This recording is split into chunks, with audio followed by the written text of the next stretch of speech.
100% की बात यह है कि अब दिल्ली किसकी है। और इसमें बहुत दूर भी नहीं है। जैसे कहते हैं कि दिल्ली अभी दूर है, तो 8 फरवरी को ये पता भी चल जाएगा कि दिल्ली अब किसकी है। वैसे तो दिल्ली केंद्र में काबिज सत्ता की होती है, किंतु दिल्ली में एक विधानसभा है जिसमें 70 सीटें हैं, और उन 70 सीटों में यदि भाजपा नहीं है और वो दिल्ली में पूरे केंद्र की सत्ता संभाल रही, तो ये उसके लिए अच्छे संकेत नहीं थे। पिछले 26 साल से दिल्ली विधानसभा की सत्ता से भाजपा बाहर है, तो बहुत सारे एग्जिट पोल भाजपा को सत्ता सौंपते नजर आ रहे हैं। 15 साल कांग्रेस, फिर 10 साल आप पार्टी के पास दिल्ली का ताज रहा, किंतु केंद्र की सरकार ने बहुत सारे कारणों से, जिसमें एक बड़ा कारण देश की राजधानी की सुरक्षा संवेदनशीलता को देखते हुए उपराज्यपाल के जरिए दिल्ली की चाबी अपने हाथ में रखी। दिल्ली सरकार एक प्रकार से उपराज्यपाल के हाथों की कठपुतली की तरह होती है। यदि आप विपक्षी खेमे से हैं और केंद्र में आपकी सरकार नहीं है, तो आपके लिए दिल्ली का तख्त जो है कांटों का साबित हो सकता है। आप पार्टी ने अपने प्रारंभ काल से ही दिल्ली के आकाओं की आंख की जो है वो किरकिरी अपने को बनाया। बहुत सारे मुद्दे ऐसे उठाए। अन्ना हजारे का जो आंदोलन था, उससे उपजी आप पार्टी ने जिस सुचिता, सादगी, ईमानदारी की बात की थी, कालांतर में सत्ता की माया में वे भी वही सब करते दिखे जिसके खिलाफ वे कभी लामबंद हुए थे। अन्ना हजारे अब हाशिए पर जा चुके हैं। वे भ्रष्टाचार के खिलाफ आंदोलन, भूख हड़ताल तो करते हैं, किंतु महाराष्ट्र के कद्दावर नेताओं का भ्रष्टाचार उनको नहीं दिखता। कोई साफ विचारधारा और दिशा नहीं होने के कारण वे इतिहास पुरुष होकर रह गए। अरविंद केजरीवाल और आप पार्टी को गरियाने के अलावा अन्ना हजारे के पास फिल वक्त कोई काम नहीं है। बहरहाल आप पार्टी की उड़ान ने बहुत सारे लोगों के मन में एक नए उत्साह का संचार किया था। जो लोग कभी राजनीति में नहीं आए थे, वे भी राजनीति में आना चाहते थे, और उनको लगता था कि परिवर्तन के लिए इस तरह के लोगों का, यंग लोगों का इकट्ठा होना जरूरी है, जो अलग अलग क्षेत्र से आए। किंतु धीरे धीरे लोगों का मोह भंग होता गया। मूल्यों की राजनीति करने वाले जब शीश महल जैसी सजावटी बंगले अपने लिए बनवाने लगे या उसमें साज सज्जा करने लगे, तो लोग उनसे सवाल पूछेंगे। और अगर उनके खिलाफ में भाजपा जैसी पार्टी है जो पूरा नैरेटिव सेट करती है, मीडिया जिसके साथ कंधे से कंधा मिला के खड़ा है, वो आप पे नजर रखी हुई है, और आप यदि इस तरह की गलती करेंगे, आप लाख कहें कि प्रधानमंत्री के आवास में करोड़ों अरबों रुपए लगा है, पर लोग आपके शीश महल की बात करेंगे। राजनीति के हमाम में सभी नंगे हैं, किंतु वे अक्सर एक दूसरे की नंगाई को उजागर करते हैं। जिस भ्रष्टाचार, लाल फीतेशाही को वो समाप्त करने की बात करते हैं, कालांतर में उसे और व्यवस्थित तरीके से वे अख्तियार भी करते हैं। तो हम ये देखते हैं कि लगातार जब पार्टियां बदलती हैं तो लगता है कि सत्ता का चरित्र बदलेगा, पर सत्ता का चरित्र उस तरह से नहीं बदलता। मीडिया के बहुत सारे, जो इलेक्ट्रॉनिक मीडिया के बहुत सारे चैनल जो है बहुत ही बायस तरीके से सत्ता पक्ष के साथ सुर में सुर मिलाते हैं।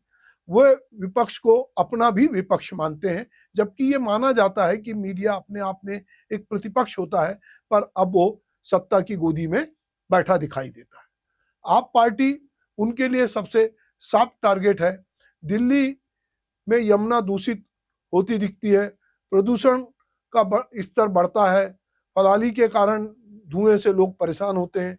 दिल्ली के लोगों के लिए वहां की हवा जानलेवा साबित होती है, पर नेता नगरी बयानबाजी से बाज नहीं आती। उनको दिल्ली के प्रदूषण से, दिल्ली की बाकी चीजों से कोई मतलब नहीं है, उन्हें खबरों में बना रहना।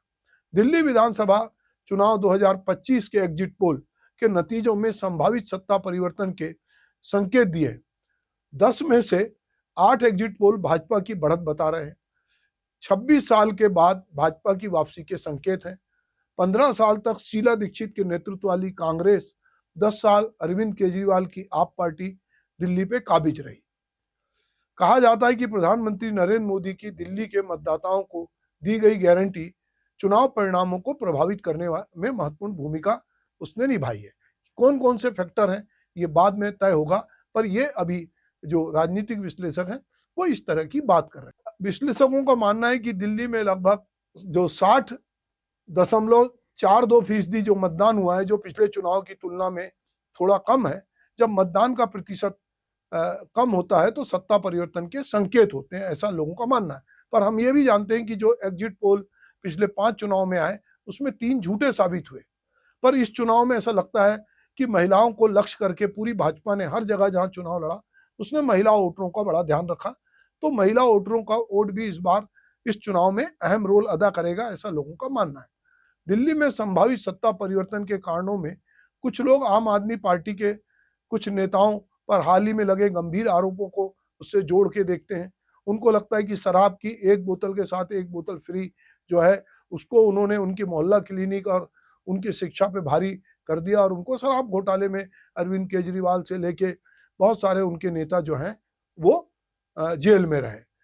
अभी चुनाव से कुछ पहले आम आदमी पार्टी के 4 मौजूदा विधायक राजेश ऋषि, नरेश यादव, भावना गौड़ और रोहित कुमार ने जो है वो पार्टी से इस्तीफा दिया और पार्टी के नेतृत्व पे भ्रष्टाचार और भाई भतीजावाद का आरोप लगाया। ऐसे बहुत सारे नेता जेल में गए।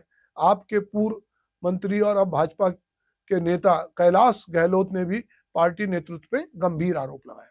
उन्होंने कहा कि पार्टी ने बिजवासन विधानसभा सीट में ऐसे उम्मीदवार को टिकट दिया जिसके खिलाफ कई आपराधिक मामले दर्ज है।